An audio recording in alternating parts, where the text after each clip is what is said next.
Welcome to Nithya's channel. இன்னைக்கு chilli egg என்னோட ஸ்டைலில் எப்படி பண்ணலான்னு பார்க்கலாம். இது ரொம்ப சிம்பிளாக பண்ணிடலாம், ரொம்ப டேஸ்டியாகவும் இருக்கும். இப்போ வாங்க என்னென்ன பொருள் தேவைன்னு பார்க்கலாம். நான் ஒரு 4 எக் எடுத்திருக்கேன். Red colour capsicum, green colour capsicum, yellow colour capsicum கொஞ்சம் கொஞ்சம் எடுத்திருக்கேன். ஒரு பெரிய வெங்காயம் பொடியாக கட் பண்ணது, ஒரு பச்சை மிளகா கீறி வச்சுருக்கேன். மஞ்சள் பொடி, பெப்பர் பொடி, உப்பு, red chilli sauce, tomato sauce. இப்போது எக்கு உடச்சி எடுத்து வச்சுருக்கேன். இதில் பெப்பர் பொடி சேர்த்துக்கிறேன். இந்த 4 முட்டைக்கு தேவையான அளவுக்கு சால்ட் சேர்த்துக்கிறேன். எக்கோட ஸ்மெல் இல்லாமல் இருக்கிறதுக்கு மஞ்சள் பொடி சேர்த்துக்கிறேன். சேர்த்துட்டு இதை நல்லா பீட் பண்ணிக்கலாம். விஸ்க் வச்சு நல்லா இதை கலந்து விட்டுக்கலாம். கலந்து விட்டுட்டு இது நம்ம ஆம்லேட் மாதிரி ஊற்றிக்க போகிறோம்.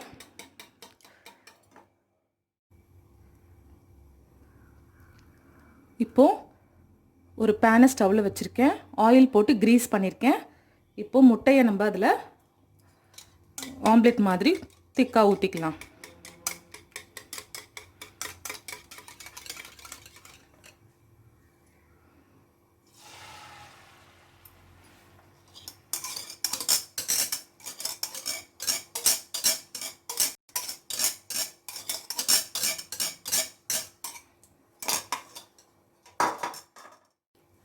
ஆக்சுவலாக பார்த்தீங்கன்னா இந்த சில்லி எக் வந்து என்னோடய ஸ்டைலில் நான் செஞ்சிட்ருக்கேன். நார்மலாக வந்து ஒரு பாத்திரத்தில் ஊற்றி இட்லி வேக வைக்கிற மாதிரி வேக வச்சு எடுத்து அதை பீஸ் போட்டு அதில் மசாலா போட்டு எண்ணெயில் ஃப்ரை பண்ணி அப்படி செய்வாங்க. அதுவும் ஒரு நாள் நான் வீடியோவில் காட்டுறேன். இன்றைக்கி வந்து சிம்பிளாக எப்படி ஈஸியாக செய்யலாம் அப்படின்றதுனால இந்த மாதிரி ட்ரை பண்ணிகிட்ருக்கேன்.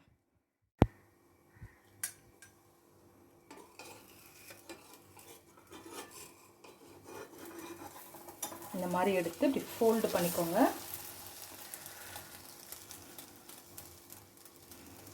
இந்த சைடு இருக்கிறதையும் மெதுவாக எடுத்து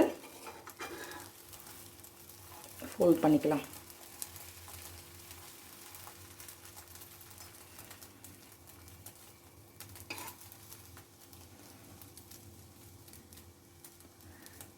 ஆக்சுவலாக இதை ரோல் மாதிரி பண்ண ட்ரை பண்ணேன்.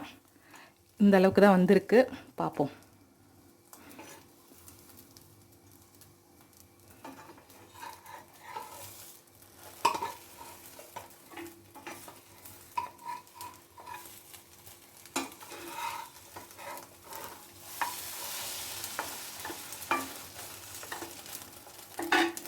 இப்போ திருப்பி போட்டாச்சு. நல்லா எல்லா சைடும் வெந்ததுக்கப்புறம் எடுத்துடலாம். ரொம்ப நேரம் ஆம்லேட் எக்கு வந்து வேக வச்சோன்னா ரப்பரியாக இருக்கும். அதனால் சிம்மிலே வச்சு எடுத்துருங்க.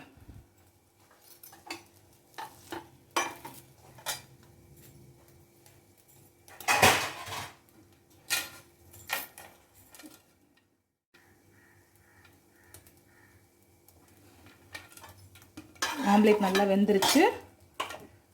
இப்போ நம்ம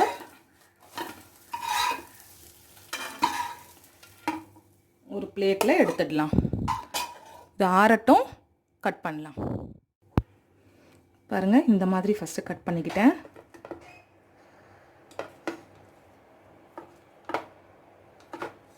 கட் பண்ணிவிட்டு திரும்பவும் ஒரு 3 துண்டாக கட் பண்ணிக்கலாம். இந்த சைடும்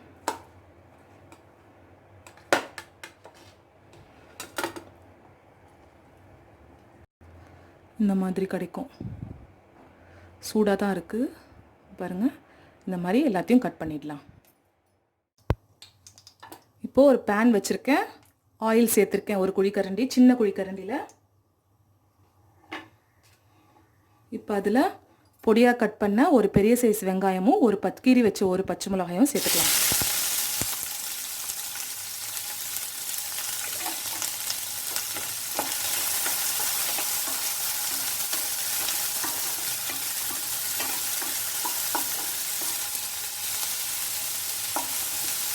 சில்லி ஐட்டம்ஸ்க்கு எப்போவுமே வந்து நம்ம ஆனியனையும் கேப்சிகமையும் ரொம்ப வதக்கக்கூடாது. அதோட க்ரன்ச்சினஸ் இருக்கணும். அப்போ தான் டிஷ் வந்து டேஸ்டியாக இருக்கும். இது ஓரளவுக்கு டிரான்ஸ்பரண்ட்டாக லைட் பிங்கிஷ் கலர் வர வரைக்கும் வதக்கினா போதும். ரொம்ப கோல்டன் ப்ரௌன்லாம் வதக்க தேவையில்லை. அந்த நறுக்கு நறுக்குன்னு அந்த டேஸ்ட் இருக்கணும்.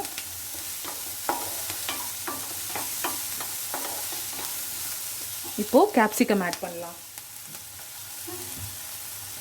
Green capsicum, yellow, red.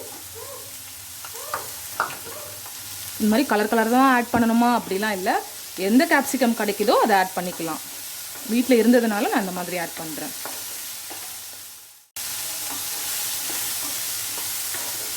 இது ஒரு ஃபியூ செகண்ட்ஸ் வதக்கிக்கலாம்.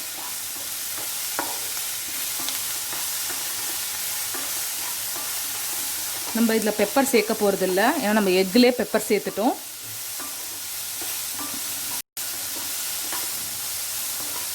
ஒன்லி சாஸஸ் சேர்த்துட்டு நம்ம வேக வச்சுருக்க அந்த எக் பீசஸை சேர்க்க போகிறோம். ஓரளவுக்கு வதங்கிடுச்சு, போதும், ரொம்ப வதங்க வேண்டாம். இப்போது டொமேட்டோ கெச்சப் சில் பிராண்ட் இது போடுறேன். ஒரு டேபிள் ஸ்பூன் இல்லை 2 டேபிள் ஸ்பூன் அவங்கவுங்க டேஸ்ட்டுக்கு ஏற்ற மாதிரி நான் 2 டேபிள் ஸ்பூன் சேர்க்குறேன். அப்புறம் ரெட் சில்லி சாஸ், இதுவும் 2 ஸ்பூன் அளவுக்கு சேர்த்துக்கிறேன். சேர்த்துட்டு சாஸ் சேர்த்ததுக்கப்புறம் சிம்மில் வச்சுட்டு இதை நல்லா கலந்து விட்டுக்கிறேன். சால்ட்டு பார்த்திங்கன்னா நம்ம எக்லேயே சேர்த்துட்டோம், சாஸஸ்லேயும் ஆல்ரெடி இருக்கும். ஸோ ஃபைனலாக பார்த்துட்டு சேர்த்துக்கலாம், தேவைன்னா கொஞ்சமாக சேர்த்துக்கலாம். இப்போது ஆம்லேட் மாதிரி போட்டு கட் பண்ணி வச்சுருக்கோம், அதை இதில் சேர்க்க போகிறோம்.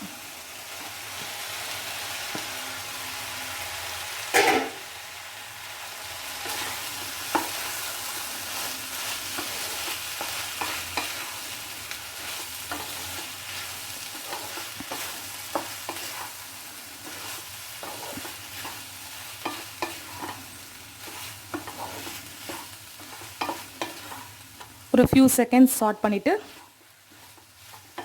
இறக்கிடலாம். சில்லி எக் என்னோட ஸ்டைலில் ரெடி ஆகிருக்கு. மேலே வந்து கொத்தமல்லி தழை துவிக்கலாம். சண்டே லாக்டவுன்னால நான் வாங்கலை, ஸோ கொத்தமல்லி இல்லை. நான் இப்படி தான் சர்வ் பண்ண போகிறேன்.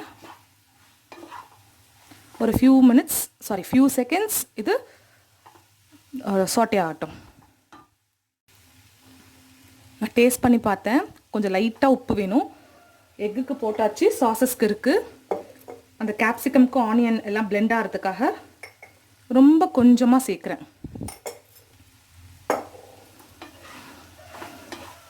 சேர்த்துட்டு இது நல்லா மிக்ஸ் பண்ணி விட்டுக்கிறேன்.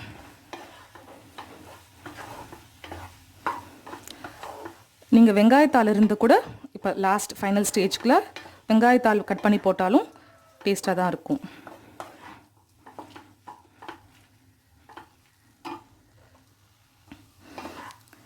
இந்த ஆக்சுவலாக இந்த எக்கை நம்ம சாப்பிடும்போது பார்த்திங்கன்னா அந்த பன்னீரோட டெக்ஸ்சர் கிடைக்கும், சாஃப்ட்னஸ் கிடைக்கும். நம்ம அதை ஃப்ரை பண்ணியும் போட்டு செய்யலாம், அப்போ கிறிஸ்பியாக இருக்கும். அந்த மாதிரி நான் ஒரு சில்லி எக் இன்னொரு நாள் செஞ்சு காட்டுறேன். டேஸ்டியான சில்லி எக் என்னோட ஸ்டைலில் ரெடி ஆயிருக்கு. இதை நீங்களும் வீட்டில் செஞ்சு பாருங்கள். உங்கள் கமெண்ட்ஸை கமெண்ட் பாக்ஸில் ஷேர் பண்ணுங்கள். இந்த வீடியோ பிடிச்சிருந்தா லைக் பண்ணுங்கள், ஷேர் பண்ணுங்கள், கமெண்ட் பண்ணுங்கள். இது வரைக்கும் இந்த சேனலை நீங்கள் சப்ஸ்கிரைப் பண்ணலனா சப்ஸ்கிரைப் பண்ணிக்கோங்க. கூடவே அந்த பெல் ஐக்கானையும் ப்ரெஸ் பண்ணுங்கள். அப்போ தான் நான் போடுற வீடியோஸ் எல்லாம் உங்களுக்கு உடனுக்குடன் வரும். பாய்.